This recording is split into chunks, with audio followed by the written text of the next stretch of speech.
নমস্কার, আমার নাম মনোজ প্রতীক মিত্র, আমার মিসেস রমা মিত্র। আমরা ডক্টর গৌতম কাস্তগীরের খবর পাই প্রিন্ট মিডিয়া, খবরের কাগজ এবং অন্যান্য জায়গা থেকে 2012 সালে। উনি নিয়মিত তখন লিখতেন। 2010-11 দু বছরই আমাদের মিসক্যারেজ হয়, পরপর দুটো। তারপর ওনার সাথে যোগাযোগ করি। উনি আমাদের আশ্বাস দেন, আপনারা এখান থেকে বাচ্চা নিয়ে যাবেন, একটু ধৈর্য রাখতে হবে। আমরা সেই অনুযায়ী ওনার কাছে যাই। মাঝে অবশ্য কিছুদিন ওনার কাছ থেকে আবার 13-14 সালে একটু আমরা অফ ছিলাম, অন্য জায়গায় দেখিয়েছি, আবার ঘুরে আসি ওনার কাছে 18 সালে। তখন থেকে ওনার কনসালটেশন করছি। ইতিমধ্যে আমাদের 18 সালের মধ্যে 5 বার মিসক্যারেজ হয়ে গেছে। বাচ্চা 3 মাসের মাথায় প্রত্যেকবারই মিসক্যারেজ হয়ে যাচ্ছিল, রাখতে পারছিল না কিছুতেই। তা কিন্তু উনি আমাদের আশ্বাস দিয়েছেন, আপনার বাচ্চা এখান থেকে আপনি নিয়ে যাবেন, কোনো অসুবিধা নেই।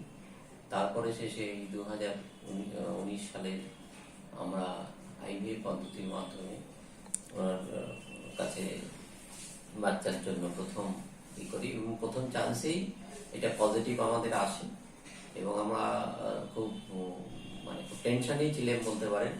সেই টেনশন একটা ছিল, যেহেতু 5 বার আমাদের বাচ্চা নষ্ট হয়ে গেছে, তো এই ষষ্ঠবারে কি হবে আমরা জানি না। কিন্তু উনি সবসময় ভীষণ পজিটিভ ছিলেন, সবসময় বলতেন যে হবে, আমি তো আছি, আপনাদের কোনো চিন্তা নেই।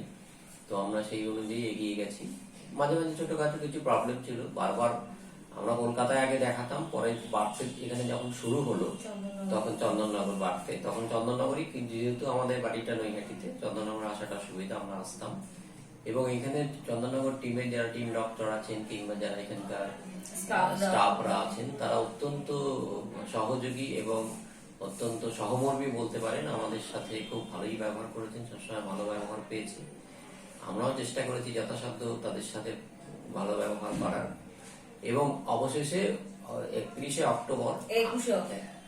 অক্টোবর আমাদের ফাইনালি ডিসাইড হলো যে আমাদের অপারেশনটা হলো, বেবি আমরা পেলাম।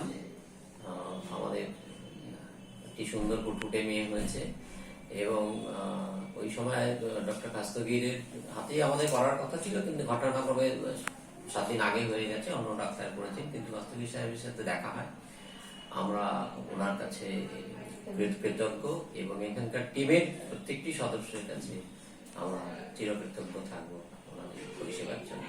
নমস্কার, ধন্যবাদ।